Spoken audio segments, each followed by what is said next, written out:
Hey guys, welcome to Cook with Nancy. Today we are going to make avocado brownies. It's super healthy, super delicious, gluten-free, dairy-free. If you're new to my channel or you haven't subscribed already, please go ahead and hit the subscribe button right now, and also don't forget to comment below. To start making this delicious brownie, I'm going to start off melting this 8 ounces semi-sweet chocolate chip. If you like, you can use dark chocolate as well. You can use microwave to melt the chocolate as well. Once I melt it, it looks something like this. We'll set this aside and prepare the dry ingredients. I'm going to use the Swifter because we are going to use the almond flour. I want to just make sure there is no lumps. This is a gluten and dairy-free version, but if you want to use the all-purpose flour, you can go ahead and do that. 3/4 cup of flour, 1/4 cup of cocoa powder. I'm using Dutch processed cocoa powder because it gives a very nice color to the brownie.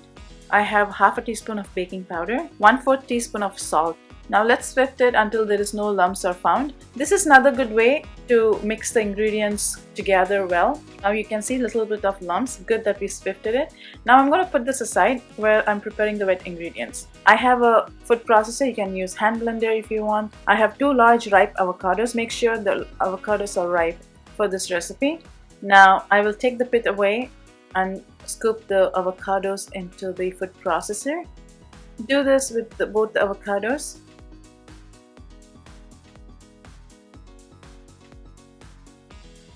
Scoop all the flesh as much as you can. Now close it and process it until it's nice and smooth, creamy texture. As you see, it's nice and creamy now.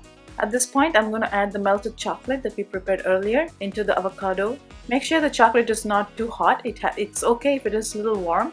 Now add the mixture into the avocado. I'm adding 1 teaspoon of vanilla extract. Now I have melted coconut oil. I'm going to add 3 tablespoons.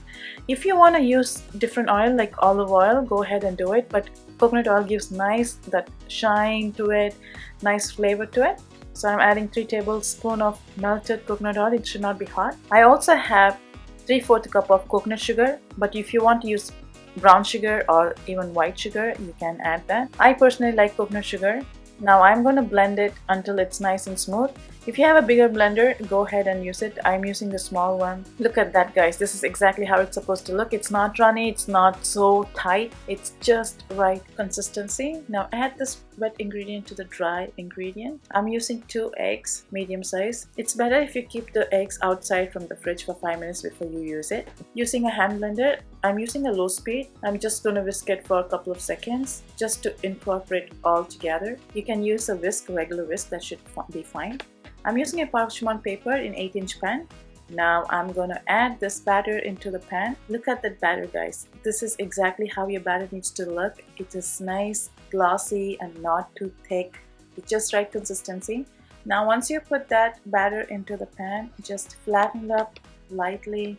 Do not overwork with it.